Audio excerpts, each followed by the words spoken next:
प्रिय विद्यार्थियों, आज हम 10वीं कक्षा के लिए लेसन नंबर जो ये 5 है, नूतन संस्कृति और आधुनिक दुनिया, इसके एसएसटी में जो एमसीक्यू क्वेश्चन हैं उनको आज हम करेंगे। तो सबसे पहले जो हमारा क्वेश्चन है कि छापे खाने का जो नाम सबसे पहले किस देश में हुआ था। देखिए, सबसे पहले जो ये मैंने जब लेसन पढ़ा था तो आपको ये भी बताया था कि सबसे पहले ये चाइना में हुआ था। तो इसमें हमारे 4 ऑप्शन दिए हुए हैं। तो चारों ऑप्शनों में से हमने जो सही ऑप्शन को जो टिक मार्क करना है। तो इसमें सही ऑप्शन क्या है? इसमें चाइना भी दिया हुआ है, जापान भी दिया हुआ है, कोरिया भी दिया हुआ है, भारत भी दिया हुआ है।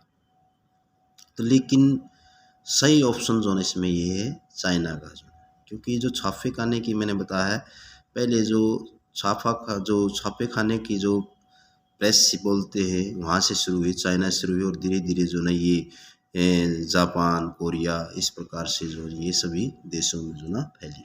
उसके बाद जापान में छापे खाने का आगमन किस देश से हुआ था? मैंने पहले बताया है कि 4 ऑप्शनों में से भारत से, कोरिया से, चीन से, अमेरिका से। तो ये हमारे यहाँ पर जो ना सबसे पहले जो ना चाइना से, मैंने बताया कि चाइना से जापान, कोरिया और पूरे जो ना ये दक्षिणी मध्य एशिया में धीरे धीरे जो ना फैलने लगे। तीसरा जो क्वेश्चन ये है कि यूरोप में मुद्रण कला का आगमन किस वर्ष हुआ था? ये यूरोप में जो ना मुद्रण कला का जो आगमन 1295 में हुआ था, क्योंकि यहाँ पर जो मार्को पोलो था जो ये चाइना की यात्रा पर आया था और यहाँ से ये जो ना कला लेकर के गया था।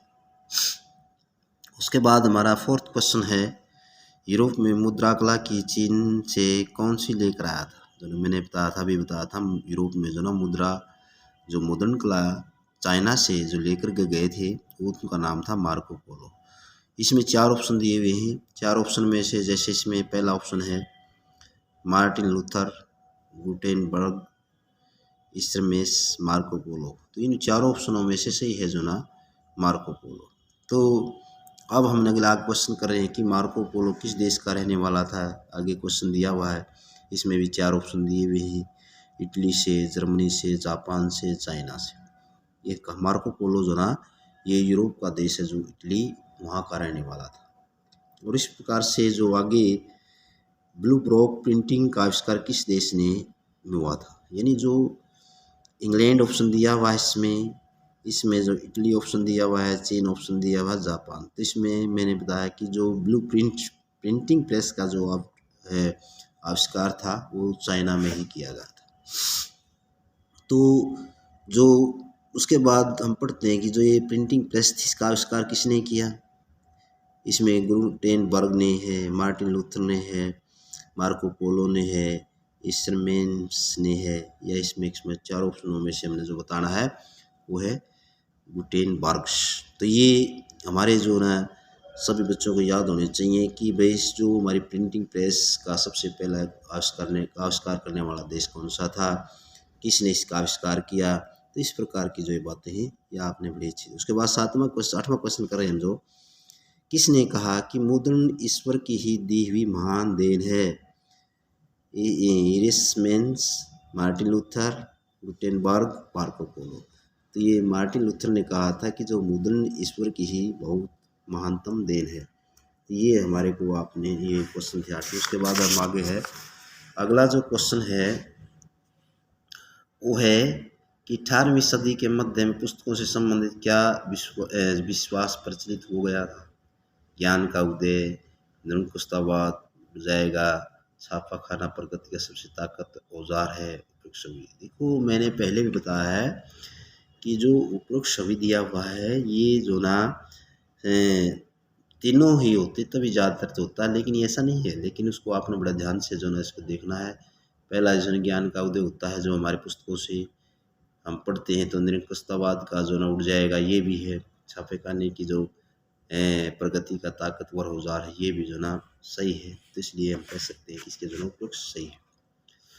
फिर आता है क्वेश्चन जो, हस्तलिखित पुस्तकों को कहते हैं पांडुलिपियाँ, ग्रंथ, पुस्तकें, अभिलेख। इसको हम कहेंगे जो हाथ से लिखी जो पांडुलिपियाँ होती हैं उनको क्या कहेंगे? पांडुलिपि, हाथ से लिखित पुस्तकों को क्या कहेंगे हम जो ना, पांडुलिपि। भारत में प्रिंटिंग प्रेस की स्थापना सबसे पहले कहाँ हुई थी?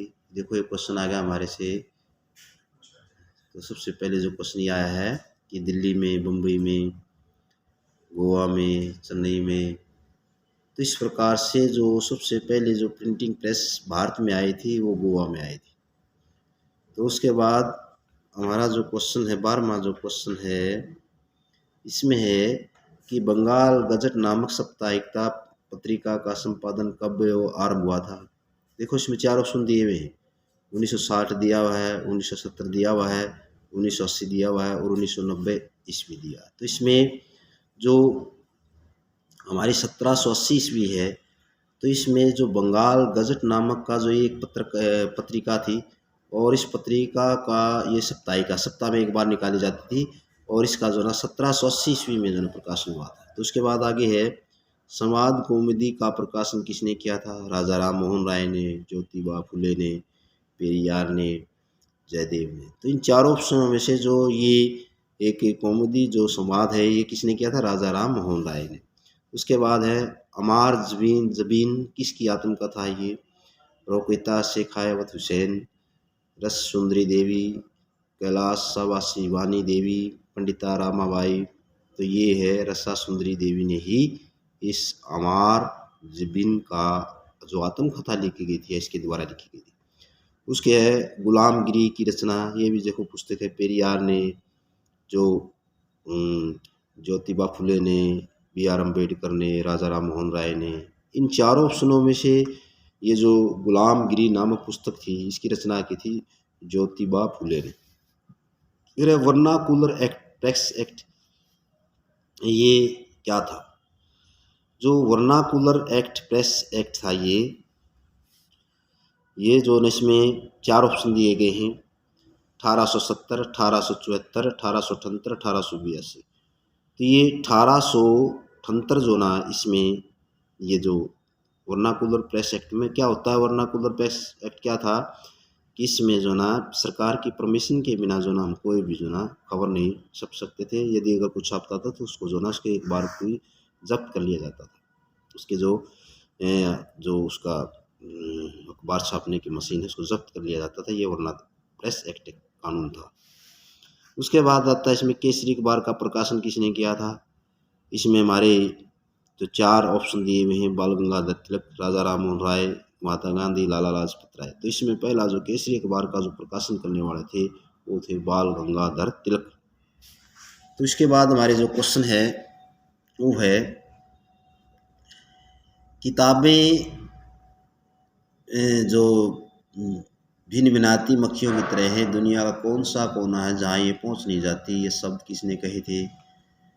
तो इसमें जो 4 ऑप्शन दिए गए हैं और 4 ऑप्शनों में से जो ना पहला ऑप्शन जो ना Erasmus, Martin Luther, Gutenberg, Marco Polo.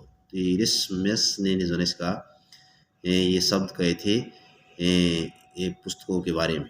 तो एग्जीबिशन का क्या थी? जो ना ये एक प्रिंटिंग प्रेस थी, धार्मिक अदालत थी, यह एक हिरासत एक व्यापारिक संस्था। तो ये एक धार्मिक अदालत एग्जीबिशन जो ना इसको कहते थे एग्जीबिशन, वो जो ना एक धार्मिक अदालत थी। प्रोटेस्टेंट धर्म सुधार आंदोलन का नेता कौन था? मार्टिन लूथर था। इसमें 4 ऑप्शन दिए गए हैं। उसके बाद इटली का वह किसान जिसने एग्जीबिशन ने बाइबल के नए अर्थ निकालने पर मौत की सज़ा दी थी वो था जो ना मार्को पोलो। मोनोकियो, किताब गवाह त्रामारो और जेम्स अंगस्टम हिकी। इसमें है मेनोकियो। ये जो ना सही ऑप्शन है इसका, इसको जो ना आपने इसमें। फिर है the forbidden best sellers of pre revolutionary France पुस्तक किसने लिखी थी? देखो मैंने बताया कि पुस्तकों में बड़े ध्यान से आपने इनके नाम बताना है। इसमें रॉबर्ट डाल्टन, जेम्स लॉकगिटन, मेनोकियोने, ब्रूक्स कोएनी। इसमें जो सही ऑप्शन दिया है रॉबर्ट डाल्टन ने किया था इसका जो ये पुस्तक की जो रचना। ये सब किसके? छापा खाना प्रगति सबसे ताकतवर औजार है, ये बनी रहे आंधी से भी निरंकुशतावाद उड़ जाएगा। इसमें देखो ये हमारे 4 ऑप्शन दिए हुए हैं, डाल्टन, मानसिए ने, जेम्स लॉकिंगटन और मैनोकियो ने। तो इसमें मोर्सिए ने जो ना मोर्सिए ने इसना जो ना ये शब्द कहे। उसके बाद देखो ये पुस्तक आ गई जो ना गीता पुष्प गोविंद की रचना किसने की थी? कलहन ने, मुंशी प्रेमचंद ने, कौटिल्य ने और जो जयदेव ने। तो इन चारों ऑप्शनों में से जो हमारा सही ऑप्शन दिया हुआ है वो दिया हुआ भाई जयदेव ने। जो गीत गोविंद है ये जो ना किसके द्वारा लिखी गई है? ये जयदेव के द्वारा लिखी है। फिर ये विद्यार्थी जो ना अगला क्वेश्चन है कि राजा रवि वर्मा क्या थे? चित्रकार थे, लेखक थे, कवि थे, गायक थे। तो इसमें हमने जो ना राजा रवि वर्मा जी एक जो ना क्या थे? एक चित्रकार थे जो नहीं। तो उसके बाद आगे क्वेश्चन आता है हमारा ये। तो ये हमारे जो क्वेश्चन थे MCQ, तो इनको अच्छी तरह याद करना है। धन्यवाद।